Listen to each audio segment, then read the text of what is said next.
आज हम बात करेंगे कि ब्रह्मचर्य में वीर्य का कितना महत्व होता है।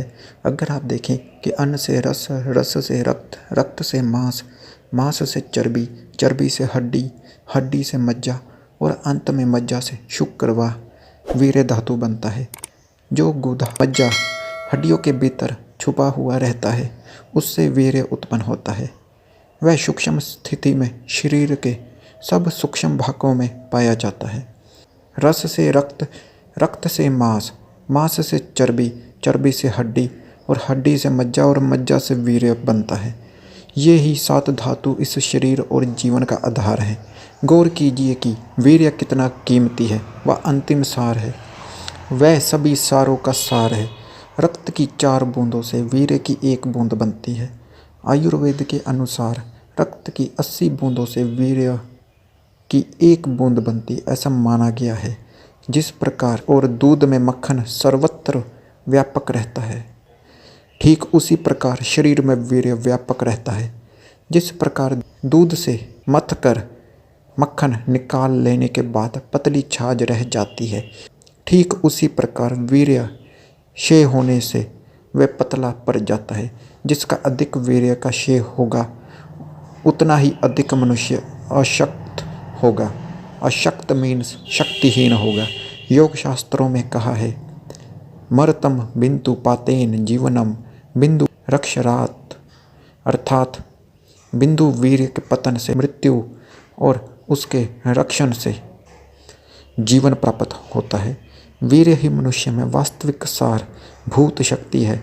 वह मनुष्य के लिए गुप्त निधि है। वह मुख पर कांति, ब्रह्म तेज और बुद्धि में तीव्रता प्रदान करता है। अंडकोश की थैली में जो 2 अंडकोश रहते हैं, उनको स्त्राव व या रस ग्रंथियां कहते हैं। इन अंडकोशों में एक विशिष्ट पदार्थ रहता है जो रक्त से वीर्य उत्पन्न करता है। जिस प्रकार मधुमक्खियां बूंद बूंद करके छत्ते में मधु एकत्रित करती हैं, ठीक उसी प्रकार इन अंडकोशों में सूक्ष्म भाग रक्त की एक एक बूंद के द्वारा वीर्य को एकत्रित करते हैं। तब ये स्त्राव 2 नाड़ियों के द्वारा शुक्र संबंधी स्थान को ले जाया जाता है।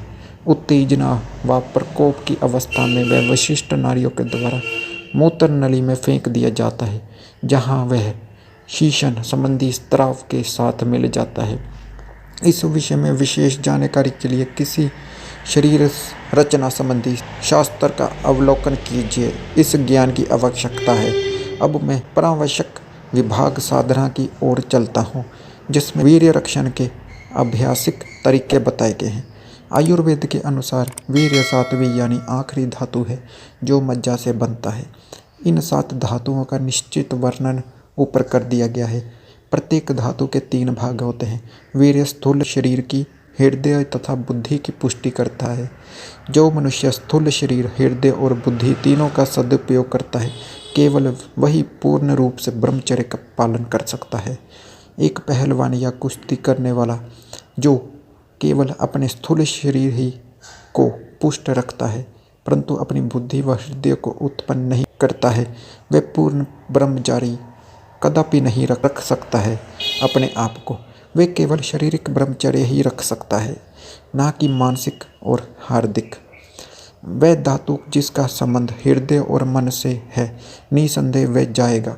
यदि कोई साधक केवल जप और ध्यान करता है, और यदि वह अपने हृदय को उन्नत नहीं बनाता, और यदि वह शारीरिक व्यायाम नहीं करता, ये केवल मानसिक ब्रह्मचर्य ही प्राप्त कर सकेगा। वीर्य का वे भाग जिससे हृदय और शरीर की पुष्टि होती है, वह निकल जाएगा, परंतु एक पूर्ण योगी जो नित्य निरंतर ध्यान में मग्न रहता है, वह पूर्ण ब्रह्मचर्य प्राप्त करेगा, यदि वह शारीरिक व्यायाम ना भी करे। तो आशा करता हूँ कि वीर्य के बारे में आपको जितनी भी जानकारी बताई गई है, वह आपको अच्छी लगी होगी।